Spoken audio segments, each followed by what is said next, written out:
He's a 10-time world champion, one of the biggest names and biggest draws in the history of boxing, a shoo-in for the International Boxing Hall of Fame, and now one of the most powerful promoters in the world. Oscar De La Hoya joins us. Oscar, Floyd Mayweather takes on Robert Guerrero this Saturday. When you put on these kinds of massive events as a promoter, do you get the same kind of excitement you did as a fighter in these situations? I actually do. I mean, it's funny how it works. Where when I'm sitting down ringside, I'm watching these great fights happen. I want to be in there. I want to go out there and just come out of retirement and fight myself. But when I think about it, sitting down and watching these great fights and knowing that we put them together and we organized everything, it's really satisfying. And it's such a wonderful feeling to watch these guys perform and not getting hit. So I'm actually a pretty happy camper from where I'm watching from. Now, your fighter, Robert Guerrero, obviously has a colossal task ahead of him. The odds makers have him somewhere in the neighborhood of a 10-to-1 underdog at times. What does he have that can trouble or beat Floyd Mayweather come Saturday? Well, I think obviously youth is on his side. I think Robert "The Ghost" Guerrero, he's a southpaw fighter, which is going to be difficult for Mayweather. He's coming from different angles. He has to make it a very physical fight, go out there and fight every single minute of every single round.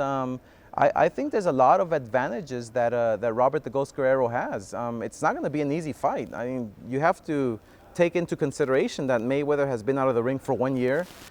He's 36 years old, so it's going to be a quite interesting event come Saturday night. Now, you guys have put together a pretty good undercard as well, and I've noticed that in the pay-per-view previews and whatnot, that Abner Mars and Daniel Ponce de Leon are a very big part of the promotional push, the same way that Canelo was when Floyd fought Cotto, for example. Is that because you guys see Mars as a potential pay-per-view attraction down the road? Well, Abner Mars against Ponce de Leon is going to be a war. It's going to be such a classic fight. I can actually see a trilogy with these guys. It's going to be a very, very interesting fight. Abner Mars is a very dangerous, strong puncher, fast, very smart, intelligent, uses his angles inside the ring. Ponce de Leon just comes in straightforward and fights. I think this fight here might steal the show. Now, speaking of the promotion of the fight, this one has had a heavy push on CBS and Showtime, obviously, and that's something you've been pushing for over the past few years. Now, obviously, the top rank with HBO and Golden Boy with Showtime standoff isn't ideal, but in some ways, would you say it's actually made you guys work harder as promoters? Well, I mean, obviously, competition makes you work harder. It keeps you on your toes. We've been working very, very hard day in, day out, just to bring the best fights to the public, just to make sure that we face off the best fighters in the world and make sure that the fans are happy. The ultimate goal for Golden Boy Promotions is to make the best fights happen. That's it. That's the bottom line, and we've been pretty successful at it. Now, speaking of some good fights down the road, Robert Guerrero can't look ahead, obviously, but as a promoter, Oscar, you kind of have to.